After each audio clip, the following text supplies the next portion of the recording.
तो अब बारी अकाउंट में कुछ और टर्म्स की जानकारी लेने की, जैसे फाइनेंशियल ईयर। फाइनेंशियल ईयर क्या होता है ये हम समझेंगे। मैं सतीश आप सबका स्वागत करता हूँ।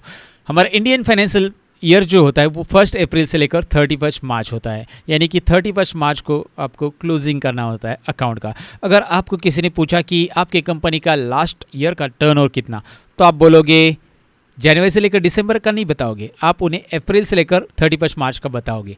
हाँ, अगर आप बताना मुनसिब समझोगे तो राइट, मतलब अपनी सीक्रेट जानकारी तो हम किसी के साथ शेयर नहीं करते, लेकिन आपको मैं बता रहा हूँ 1 अप्रैल से लेकर 31 मार्च तक हमारा अकाउंट का यहाँ पे फाइनेंशियल ईयर रहता है। यानी कि आप 1 अप्रैल से अकाउंट स्टार्ट करोगे मेंटेन करना और 31 मार्च को क्लोजिंग करोगे। क्लोजिंग में क्या होता है, क्लोजिंग में बुक्स ऑफ अकाउंट मेंटेन होता है, एडवांस टैक्स पेमेंट होता है, ड्यू टैक्स पेमेंट होता है। ये सारी चीज़ें आप 31 मार्च को यहाँ पे करने वाले हो और फिर 1 अप्रैल से वापस ओपनिंग होगा अकाउंट का और फिर से एंट्री स्टार्ट होगी। ये हमारे कैलेंडर पीरियड के हिसाब से नहीं चलता है। 1 जनवरी से लेकर 31 दिसंबर तक फाइनेंशियल ईयर हमारा इंडियन फाइनेंशियल ईयर तो ऐसा नहीं है। हालांकि इसके ऊपर इंडियन गवर्नमेंट डिस्कशन कर रहा था, लेकिन वो अभी तक पेंडिंग है।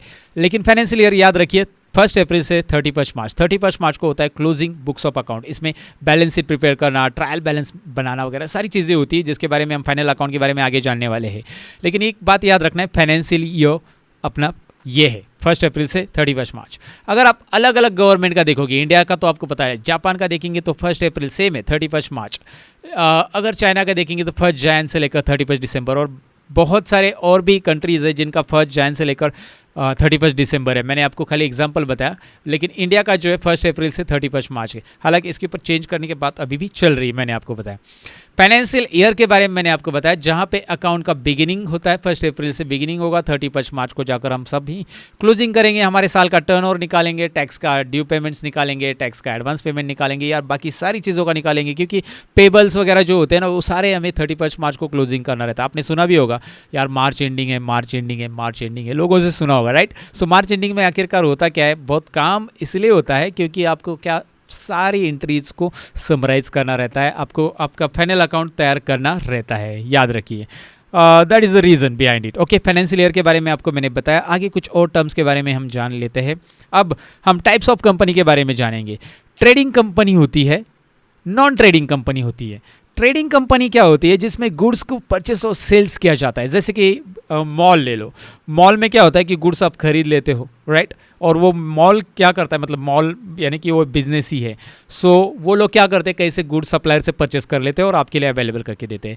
तो यहाँ पे गुड्स का परचेस और सेल्स हो रहा है, यानी कि ये ट्रेडिंग कंपनी है, जहाँ पे भी गुड्स खरीदे जाते हैं और गुड्स को बेचा जाता है और उसके बदले में मुनाफा यानी प्रॉफिट कमाया जाता है, वो ट्रेडिंग कंपनीज होती है, जहाँ पे गुड्स की एंट्री आती है, याद रखिए। ट्रेडिंग कंपनी के बारे में आपको समझा। नॉन ट्रेडिंग कंपनी यानी कि सर्विस ऑर्गेनाइजेशंस, जहाँ पे गुड्स बिल्कुल नहीं होते, यानी कि जैसे आपके घर में जो केबल ऑपरेटर्स आपको केबल सर्विस दे रहा है, इंटरनेट सर्विस दे रहा है, तो ये सर्विसेज मिल रही है आपको। डॉक्टर्स के पास जाते हो तो डॉक्टर आपको कुछ बेच नहीं रहे हो, जैसे मेरे पास आते हो तो मैं आपको कुछ बेच नहीं रहा, ऑफकोर्स मेरा कोर्स में दे रहा हूँ, लेकिन सर्विस ही है राइट। क्लासेस में आप कोर्स अटेंड करते हो तो वो सर्विस होती है, आप कुछ खरीद नहीं रहे हो, मतलब इन टर्म्स ऑफ गुड्स नहीं खरीद रहे हो, तो मेरे से आप सर्विस ले रहे हो, एजुकेशन सर्विस हो गई या अलग अलग सर्विसेज हो गई।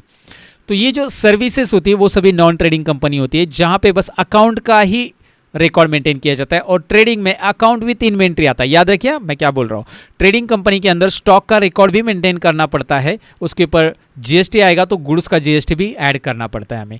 हाँ, गुड्स के ऊपर जो टैक्स होता है जीएसटी वहाँ पे आ जाएगा ट्रेडिंग कंपनी में, लेकिन नॉन ट्रेडिंग में भी टैक्स आता है, वो सर्विस टैक्स आता है, जो कि जीएसटी में गुड्स एंड सर्विसेज टैक्स ऐसा वर्ड है, आपने सुना भी होगा, गुड्स एंड सर्विसेज टैक्स। तो ये तो आपको पता चला ट्रेडिंग एंड नॉन ट्रेडिंग। लेकिन और एक ऑर्गेनाइजेशन है जो कि है मैन्युफैक्चरिंग ऑर्गेनाइजेशन, जो कि आपको पता ही रहेगा, और इसके बारे में भी हम डिटेल में जानने वाले कि हम रॉ मटेरियल लाके हम फिनिश गुड्स कैसे बनाते हैं, टैली के अंदर उसकी एंट्री कैसे होती है। मैन्युफैक्चरिंग जर्नल हम सीखने वाले टैली के अंदर, डेफिनेटली वो प्रैक्टिकली हम सीखने वाले हैं। तो ये भी होगा, तीनों भी ऑर्गेनाइजेशन की एंट्रीज हम सीखने वाले, उसके ऊपर जो टैक्स चार्ज होता है या टैक्स कैलकुलेट होता है कैसे करना है वो भी हम सीखने वाले हैं। ओके, सो ये तो टाइप ऑफ ऑर्गेनाइजेशन हो गया। अब हमारे सहानी ब्रदर की कंपनी की तरफ बढ़ते हैं, जो कि ट्रेडिंग कंपनी है, जिसके बारे में मैंने पार्ट 7 में आपके साथ जिक्र किया था। मतलब हमने देखा था कि सहानी भाई ने एक कंपनी ओपन की, ट्रेडिंग कंपनी। तो सहानी भाई क्या करेंगे, देखिए यहाँ पे आपके सामने sundry creditors and sundry debtors ऐसे दो वर्ड दिख रहे हैं, नीचे purchase on credit and sold on credit ये दिख रहा है। सहानी ब्रदर क्या करेंगे, ऐसे सप्लायर ढूंढेंगे जो उनको उधार गुड्स देंगे। ध्यान से सुनिए मैं क्या बोल रहा हूँ। सहानी ब्रदर ने एक शोरूम ओपन किया है मार्केट में, तो अगर वो शोरूम में कुछ गुड्स रखने हैं उनको, जैसे मोबाइल का शोरूम है या कोई भी है, तो उनको गुड्स अगर रखने हैं तो सभी गुड्स तो आपको वो खरीद नहीं पाएंगे इतने, तो वो सैमसंग कंपनी को क्रेडिट एप्लीकेशन सबमिट करेंगे और सैमसंग कंपनी देखी कि हाँ ये शोरूम मार्केट प्लेस पे है, वो उनको क्रेडिट बेस पे गुड्स देंगे। सैमसंग कंपनी का जो जोनल एरिया है ना, वहाँ से उनको क्या मिलेगा, वो जो मैनेजर वो बोलेगा कि हाँ रीजनल सेल्स मैनेजर वगैरह रहते हैं, वो बोलेंगे ठीक है ये है जो कि मार्केट प्लेस पे इनका शॉप है, तो इनको क्रेडिट बेस पे गुड्स दिया जाए। तो आपको सैमसंग देगा उधार गुड्स, यानी कि वो आपके लिए हो गया सिंडिकेटर्स, उसे लेनदार बोलेंगे क्योंकि आपको पैसे उन्हें देने हैं, वो आपसे लेनदार है, लेनदार रहेंगे आपके लिए, राइट। परचेस ऑन क्रेडिट, याद रखिए जब भी आप गुड्स उधार खरीदते हो, जिससे भी आप गुड्स उधार खरीदते हो वो हो गए सैलरी क्रेडिटर्स, और वो आपसे वो लेनदार रहेंगे आपके लिए वो, राइट क्योंकि आप उन्हें पैसे देने वाले हैं बाद में। वो 30 दिन की उधारी पे आपको गुड्स देंगे, 45 दिन के देंगे, 90 दिन के देंगे, जो भी आपका एग्रीमेंट हुआ है उसके हिसाब से। लेकिन जब आप गुड्स बेचोगे तो ज़रूरी नहीं कि वो आप डायरेक्टली कैश बेसिस पे बेचो। बहुत सारी बार ऐसा होता है कि जो आपके पास से उधार गुड्स लेते हैं, तो वो जो उधार गुड्स आपसे खरीदे हैं उन्होंने सोल्ड ऑन क्रेडिट, तो वो आपके लिए देनदार रहेंगे, सन्ड्री डेटर्स उन्हें कहा जाता है। डेप्टर्स में बी साइलेंट है, डेप्टर्स नहीं बोलना है यहाँ पे, मतलब बी साइलेंट, सन्ड्री डेटर्स ये बोलना है। सन्ड्री डेटर्स देनदार, सन्ड्री क्रेडिटर्स लेनदार। याद रखिए जिनको आप गुड्स उधार बेचते हो सन्ड्री डेटर्स, जिनसे आप गुड्स उधार खरीदते हो सन्ड्री क्रेडिटर्स। क्लियर? ओके, तो ये मैंने क्लियर कर दिया। यहाँ पे ट्रेडिंग का ऑर्गेनाइजेशन भी ये टर्म्स, और ट्रेडिंग ऑर्गेनाइजेशन में हम असेट्स के बारे में भी जानेंगे।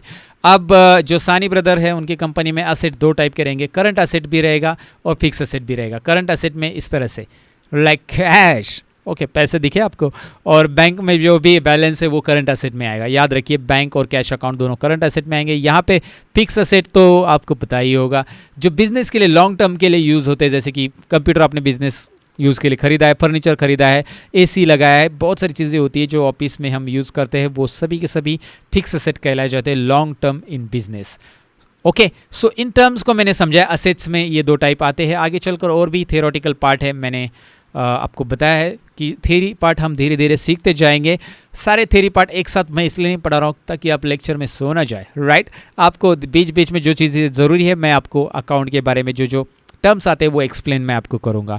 अब प्रैक्टिकली हम देखने वाले टैली के अंदर कुछ और चीज़ें आगे के पार्ट में। फिलहाल थियोरेटिकल इतना ही था जिसमें मैंने आपको फाइनेंशियल ईयर बताया, आपको क्रेडिटर और डेटर का डिफरेंस बताया, और असेट्स में भी आपको ये चीज़ें मैंने बताई। Thank you very much for watching this part. मिलते हैं अगले पार्ट में कुछ प्रैक्टिकल टॉपिक के साथ। Bye bye guides.